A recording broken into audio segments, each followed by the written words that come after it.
పశ్చిమ గోదావరి జిల్లా ఉండి నియోజకవర్గంలో ఏపీ ఐఏసీ చైర్మన్ మంతన రామరాజుతో కలిసి సుపరిపాలన తొలి అడుగు కార్యక్రమంలో మంత్రి వంగలపూడి అనిత పాల్గొన్నారు.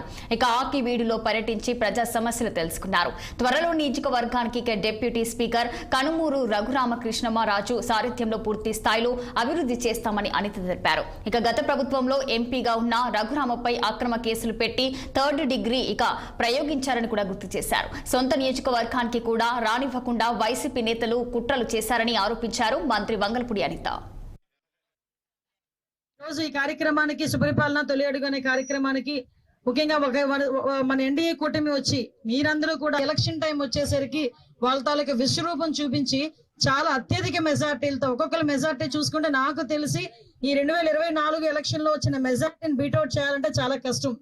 ఈ కార్యక్రమానికి మీ అందరి అభిమాన నాయకుడు మన RRR గారు రఘురామకృష్ణరాజు గారు అనేకైనా RRR గారు దేనికి భయపడకుండా తనకి జరిగిన అన్యాయమే కాదు ఆంధ్రప్రదేశ్ రాష్ట్రానికి జరుగుతున్న అన్యాయం గురించి కూడా ప్రతిరోజు చాలా అకృత్యాలకి ధీటుగా వాళ్ళ వ్యతిరేకంగా పోరాటం చేయడమే కాకుండా ప్రాణం మీద కూడా తెచ్చుకున్న పరిస్థితి మీ అందరికీ కూడా తెలుసు.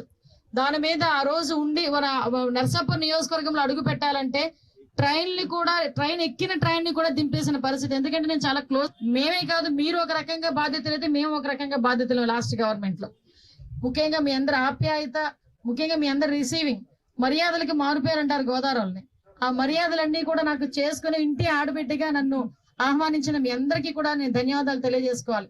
ఎందుకంటే జగన్మోహన్ రెడ్డి గవర్నమెంట్ లో 2,000 రూపాయల నుంచి 3,000 రూపాయలు చేయడానికి 5 సంవత్సరాలు పట్టింది. వెంటనే చేస్తానన్న పెద్ద మనిషి తీరా ముఖ్యమంత్రి అయిన తర్వాత పెంచుకుంటూ పోతానని చెప్పి సంవత్సరానికి 250 పెన్షన్ ఇచ్చిన పరిస్థితి. ఈ రోజు అలా కాకుండా గౌరవ చంద్రబాబు నాయుడు గారు కూటమి ప్రభుత్వం వచ్చిన తర్వాత పవన్ కళ్యాణ్ గారి ఆధ్వర్యంలో, చంద్రబాబు నాయుడు గారి ఆధ్వర్యంలో, ఈ రోజు లోకేష్ బాబు గారి సారథ్యంలో పెన్షన్ విధానాన్ని 3,000 రూపాయల నుంచి 4,000 రూపాయలకి